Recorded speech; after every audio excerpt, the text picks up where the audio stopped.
Most people think gas stations are safe. They're bright. Open 24/7.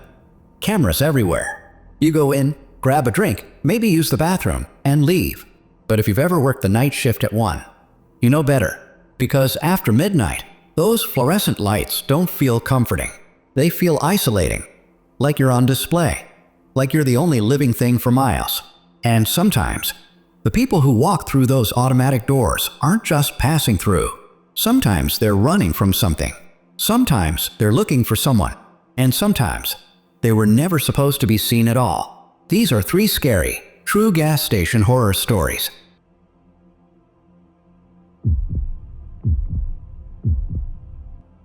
My name's Tyler.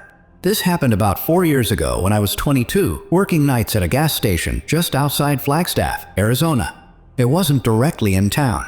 It sat off a long stretch of highway that cut through pine forest and desert like a scar. During the day, we got decent traffic. Tourists, truckers, people heading to the Grand Canyon. At night, it was dead. From 11 p.m. to 7 a.m., it was usually just me. One cashier, one set of cameras that barely worked, and a parking lot that felt way bigger after midnight. The job was easy. Too easy. That was almost the worst part. You'd wipe down counters that were already clean, restock shelves that didn't need restocking, brew coffee no one would drink, and then just stand there, listening to the hum of the refrigerators and the faint buzz of fluorescent lights overhead. After a while, your brain starts playing tricks on you. You think you hear the door chime when it hasn't. You think you see headlights that aren't there. That night started like any other. It was around 1:30 in the morning. I remember because I just microwaved a burrito and was debating whether I should drink another energy drink or just suffer through the exhaustion. And that's when I saw headlights turn into the lot. They came in slow. Too slow. Most people pull in normally, like they've done it 1,000 times. This car crept forward like the driver wasn't sure where they were. It was an older sedan. Dark blue or black, I couldn't tell under the yellow parking lot lights. It rolled past pumps 1 and 2 past 3, and then stopped at pump 4. Pump 4 was the farthest one from the building. No one ever chose that one unless the others were taken. All the other pumps were empty.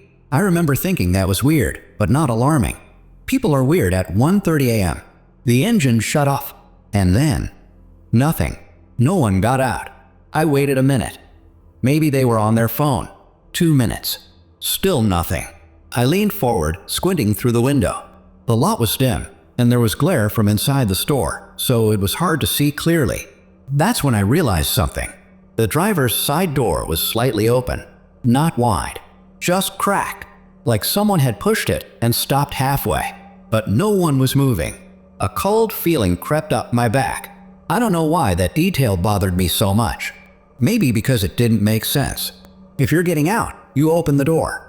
If you're staying inside, you close it. You don't just leave it hanging. I told myself to relax. Maybe they were sick. Maybe they were arguing with someone on the phone. 5 minutes passed. Still no movement. Now I was officially uncomfortable. Company policy said if a car sat at a pump for more than 10 minutes without pumping gas, we were supposed to check on it. Mostly to prevent drive-offs or loitering. I didn't want to go out there, but I also didn't want to get written up. So I grabbed the small flashlight from under the counter and stepped outside. The night air was cold and dry. The kind of cold that feels clean but makes everything too quiet. My shoes crunched on gravel as I walked toward pump 4. The closer I got, the more wrong it felt. The driver's door wasn't just cracked. It was hanging open now. I was positive it hadn't been that wide before. I slowed down. "Hello?" I called out. No response. I stepped closer to the open door and angled my flashlight inside. The driver's seat was empty. Seatbelt unbuckled. Key still in the ignition. The interior light was on, but no one was there. I lowered the beam and looked around the lot. The highway beyond us was dark and silent. My stomach dropped. There was no way someone could have gotten out and walked away without me seeing them. The front of the store was basically all windows. I had a clear view of the pumps the entire time. Unless they'd been in the back seat. The thought hit me so hard, I physically stepped back. Slowly, I angled the flashlight toward the rear window. At first, I didn't see anything. Just dark upholstery. And then, movement. Something shifted behind the driver's seat. I froze. My brain tried to rationalize it. Maybe a dog. Maybe a coat falling over. Then a face slowly leaned into the beam of my flashlight. It was a man. Mid-30s maybe. Pale. Sweaty. Eyes wide and unfocused. He wasn't blinking. He was just staring at me. From the back seat, I almost dropped the flashlight. "Are you okay?" I managed to say, my voice thinner than I intended. He didn't answer. He just kept staring. Then, very slowly, he smiled. Not a friendly smile. Not even an angry one. Just wrong. Like he was copying what a smile is supposed to look like. "Did you call them?" he asked. His voice was barely above a whisper. "Call who?" I said automatically. He tilted his head slightly. "The ones who were following me." My heart started pounding so hard I could hear it in my ears. I didn't call anyone," I said. He studied my face like he was looking for cracks in my expression. "They've been behind me for miles," he continued. "Black truck, no headlights." I glanced at the highway instinctively. There was nothing out there. When I looked back, he was leaning closer now, his face halfway between the front seats. "You didn't see them?" he asked. "No," I said quickly. "There's no one here." He went quiet. For a few seconds, neither of us moved. Then, without breaking eye contact, he slowly reached down out of sight. My body reacted before my brain did. I took a step back. "What are you doing?" I asked. He didn't answer. Instead, he suddenly lunged forward, climbing over the center console into the driver's seat in one fast, jerky motion. I stumbled backward. He slammed the door shut, jammed the key forward, and the engine roared to life. The headlights flicked on, and that's when I saw it, parked at the very edge of the lot, just beyond the reach of the overhead lights. A black pickup truck, engine off, no headlights, just sitting there. I swear to you it hadn't been there before. The man in the sedan peeled out of pump 4 so fast his tires screeched. He shot past me, swerving toward the highway. As he did, the black truck's headlights snapped on. Right, blinding, and it started moving. It didn't rush. It just turned calmly and followed him onto the road. Within seconds, both vehicles disappeared into the darkness, and I was alone again, standing under the buzzing lights of pump 4. I went back inside and locked the doors. For the next hour, I stared at the cameras, half expecting that truck to come back. It didn't. The next morning, I told my manager. He shrugged it off, said it was probably just some paranoid guy high on something. I tried to believe that, until 3 days later. That same black pickup truck pulled into the lot, in broad daylight, and parked at pump 4. This time, there was no sedan, just the truck, and the driver never got out. He just sat there, watching the store, watching me. And that's when I realized, maybe the guy in the back seat hadn't been paranoid. Maybe he'd been right.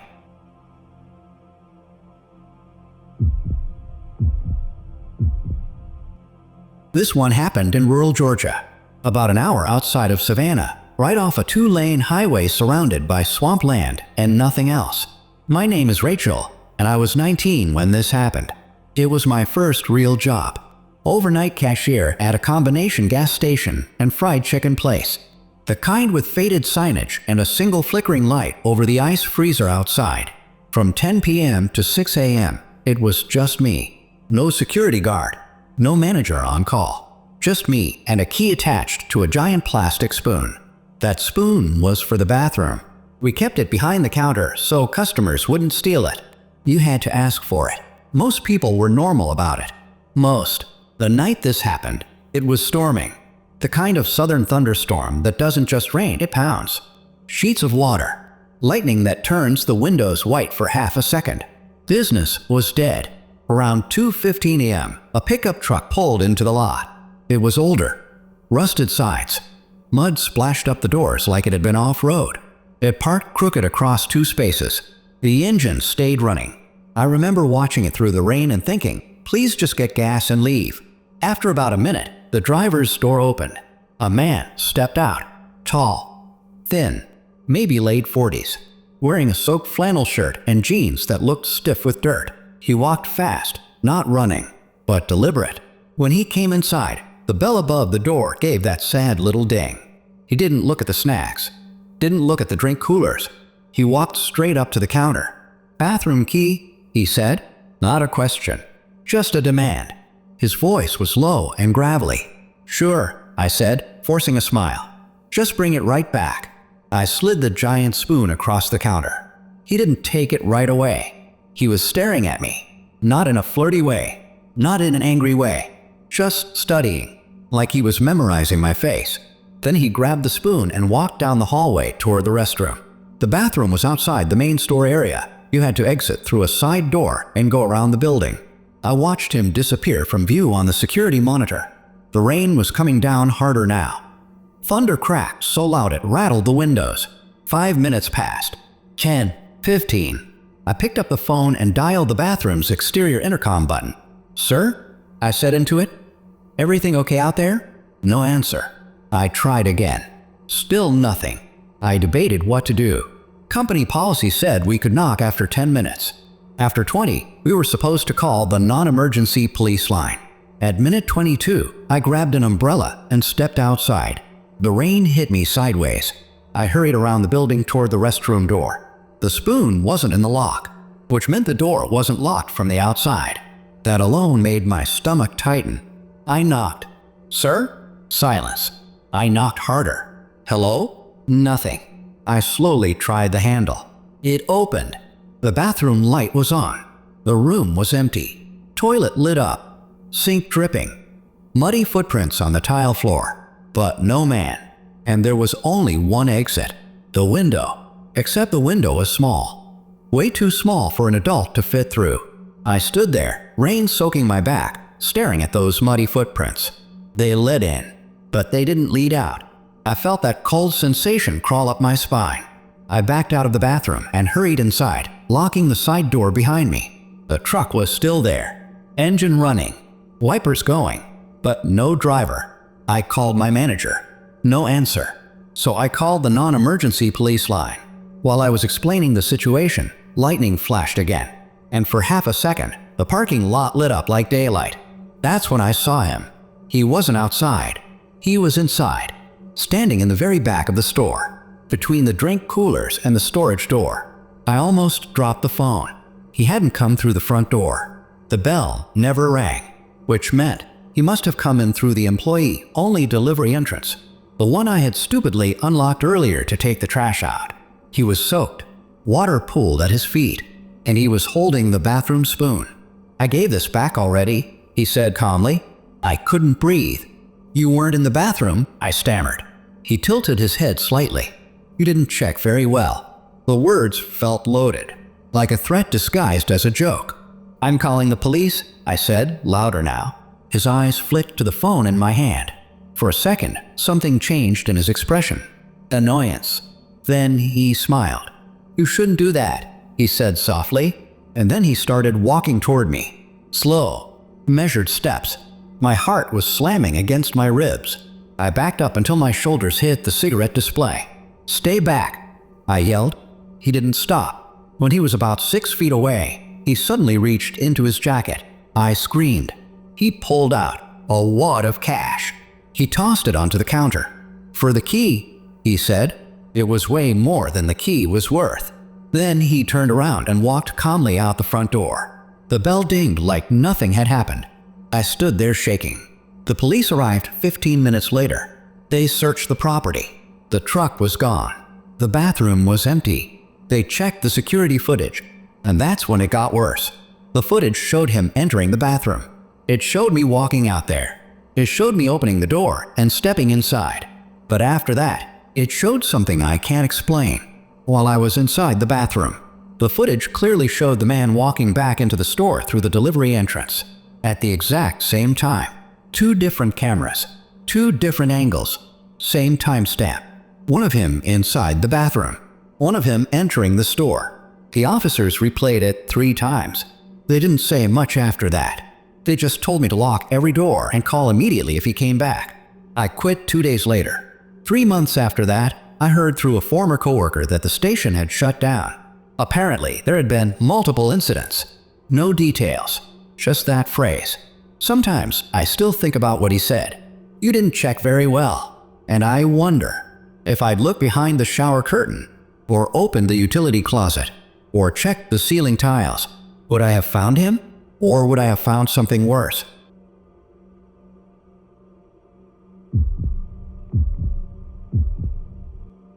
This happened 8 months ago. I didn't work at the gas station. I was just passing through. My name is Marcus. I drive long-haul freight across the Midwest, mostly Illinois, Indiana, Ohio. I've been doing it for almost 12 years. I've slept in truck stops, rest areas, abandoned lots, you name it. Gas stations at 3 a.m. don't usually scare me. They're familiar, predictable, at least. They used to be. That night, I was hauling a refrigerated trailer full of produce from St. Louis to Columbus. The delivery window was tight, and I'd already burned through most of my allowed drive time for the day. By the time I crossed into Indiana, it was pushing 2:40 a.m. I needed fuel, coffee, and 10 minutes to clear my head. I pulled off at a station just outside a small town I can't even remember the name of. It was one of those older places, brick building, outdated logo, 4 pumps under a buzzing canopy. No other cars in sight. The inside lights were on though. I parked the rig along the side and walked in. The bell above the door gave a weak jingle. The place smelled like burnt coffee and industrial cleaner. Behind the counter was a guy who looked about 20, skinny, pale, dark circles under his eyes. He gave me a tired nod. "Morning," I said. He didn't correct me, just said, "Hey." I grabbed a bottled coffee and brought it to the counter. As he scanned it, I noticed something. There was a second monitor mounted beside the register, not showing the pumps, not showing the parking lot. It was displaying the inside of the store, specifically the aisle behind me. I glanced over my shoulder. I looked back at the screen. Still empty. "You guys have a lot of shoplifting?" I asked casually. He hesitated. "Something like that." He handed me my receipt, but didn't take his eyes off that monitor, like he was waiting for something to appear. I paid for my fuel and headed back outside. As I climbed into my truck, I had this weird sensation, like I was being watched. I checked my mirrors. Nothing. Just empty asphalt and the dim glow of the station. I brushed it off and started fueling. While the diesel pumped, I stayed in the cab, sipping the coffee. That's when I saw it. In my passenger side mirror, someone walking behind my trailer. Slow, deliberate. I leaned forward. It was hard to see clearly in the low light, but it looked like a person in dark clothing. They disappeared behind the back of the trailer. I frowned. There was no reason for anyone to be back there. I climbed down from the cab and walked around the truck. The lot was silent. The back of the trailer was empty. I crouched slightly, checking underneath. Nothing. I stood there for a full minute, listening. No footsteps, no breathing. Just the hum of the fuel pump. I told myself I was tired. That's all. I finished fueling, got back in the truck, and pulled around to the front of the building to grab a snack before hitting the road. When I walked back inside, the cashier looked different, more tense. "You see him?" he asked quietly. "See who?" "The guy." "What guy?" He swallowed. "The one who walks around the trucks." My stomach tightened. "I thought I saw someone," I admitted. He nodded slowly. "He's been coming here for weeks." I stared at him. "Who is he?" He shook his head. "I don't know. He never comes inside. Just walks around vehicles, especially semis." That made my skin crawl. "Why haven't you called the cops?" "I did," he said. "They checked the cameras." "And?" He turned the second monitor toward me. It showed the live feed from outside. My truck. Empty lot. "No one ever shows up on the footage," he said. I felt a chill settle into my bones. "What do you mean?" "I mean," he said carefully, "every driver who stops here says the same thing. They see someone walking near their truck. But when we check the cameras..." He let the sentence hang. I stared at the screen. Nothing there. "You're messing with me," I said. "I wish I was." At that exact moment, the bell above the door jingled. Both of us jumped. But no one had entered. The door was closed. The cashier's face went pale. "That happens sometimes," he whispered. I slowly turned around. The aisle behind me. But something felt wrong. Then I noticed it. The reflection in the drink cooler door. There were 3 figures. Me, the cashier, and someone standing directly behind me. I spun around. No one there. My pulse roared in my ears. "You see that?" I asked, pointing at the reflection. The cashier nodded. He was shaking now. "It's him." I stepped slowly toward the cooler. The reflection didn't move like it should. The third figure stood perfectly still, tall, thin, head tilted at an unnatural angle. I could see it clearly in the glass, but when I looked over my shoulder, nothing. My brain couldn't process it. Then the reflection smiled. Not at me, at the cashier, and the lights flickered. Just once. When they steadied, the reflection was gone. I backed away from the cooler. "I'm leaving," I said. The cashier didn't argue. I rushed outside and climbed into my truck. I didn't even grab the snack I'd come in for. As I pulled out of the lot, I looked one last time at the building. Through the front window, I could see the cashier, standing behind the counter, alone. But in the reflection of the glass, there were two figures beside him. One of them wasn't moving. I drove for hours without stopping. Didn't sleep. Didn't slow down. 2 days later, I checked the news for that town. The gas station had burned down overnight. Electrical fire, they said. Total loss. 1 casualty. The overnight cashier. They never released details. I still drive trucks. I still stop for fuel. But I never park at the edge of the lot. And I never, ever look too long at my reflection in gas station glass. Because sometimes, you're not the only one looking back.